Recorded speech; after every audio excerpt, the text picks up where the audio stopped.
Build up பண்றணும் Beela வரணும் அது முக்கியம் இல்ல. நம்ம எது பண்ணாலும் இந்த உலக நம்மள உடனே உத்து பார்க்கணும்.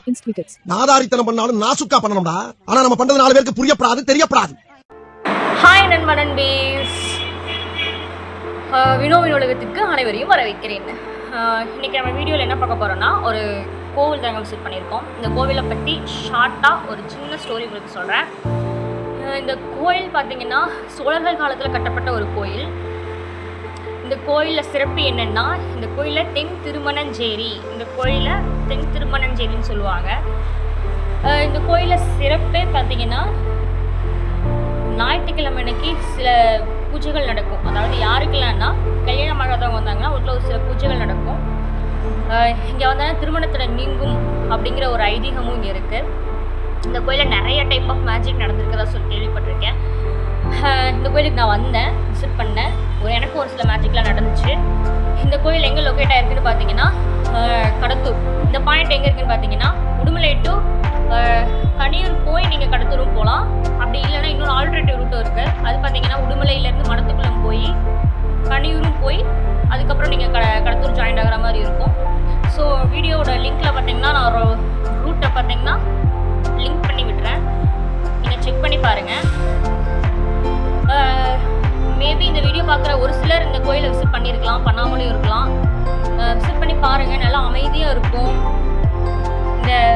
இதோட முக்கியமான சிறப்பு பார்த்தீங்கன்னா அமராவதி ஆற்றங்கரை அந்த தண்ணி பார்த்தீங்கன்னா இந்த வழியாக தான் வருது. இந்த உடுமலையிலேருந்து கடத்தூர் தான் லாஸ்ட் பாயிண்ட்டு, சரிங்களா? ரொம்ப அமைதியாக இருக்கும் அந்த இடம். இங்கே உப்புமண்டலத்தில் இருக்க சிவன் கோயிலில் சிவன்லேயே பார்த்தீங்கன்னா 6 அடி சுயம்புலிங்கம் இங்கே தான் உருவாயிருக்கதா சொல்கிறாங்க.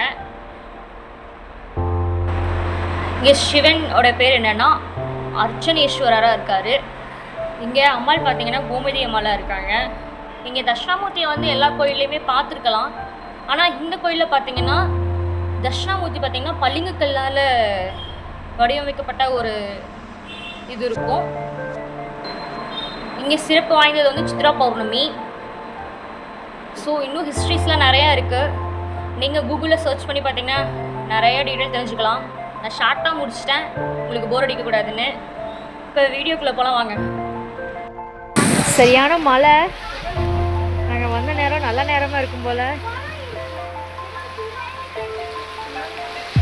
அங்கே பாருங்கள், அந்த ஆட்டை வந்து வியூ பண்ணி காட்டியிருந்தேன்ல, கிட்ட போக முடியல,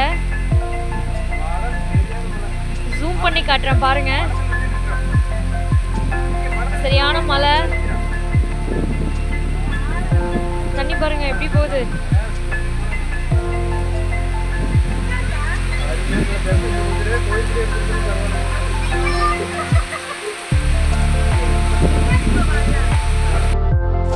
நல்ல மழை, சரியான மழை பேஞ்சு இப்போதான் ஊஞ்சிருக்கு. 2 மணி நேரம் ஆச்சு மழை பேஞ்சு ஊஞ்சி.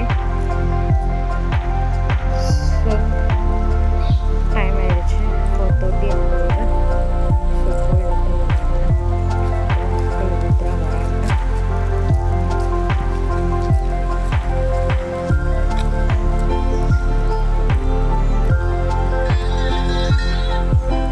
என்ட்ரன்ஸ் பார்த்தீங்கன்னா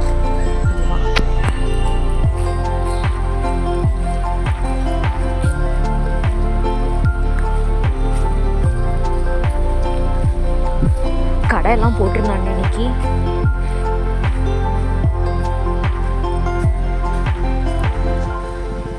கடை மழை பெஞ்சதுனால எடுத்துட்டாங்க.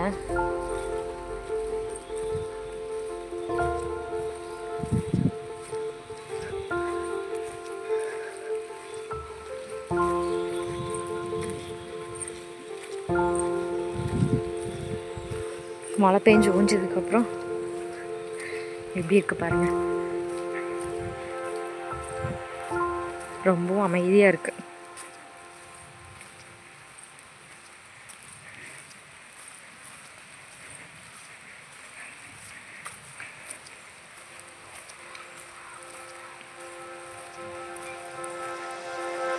தண்ணியோட நீரோட்டம் சமநிலையாச்சு.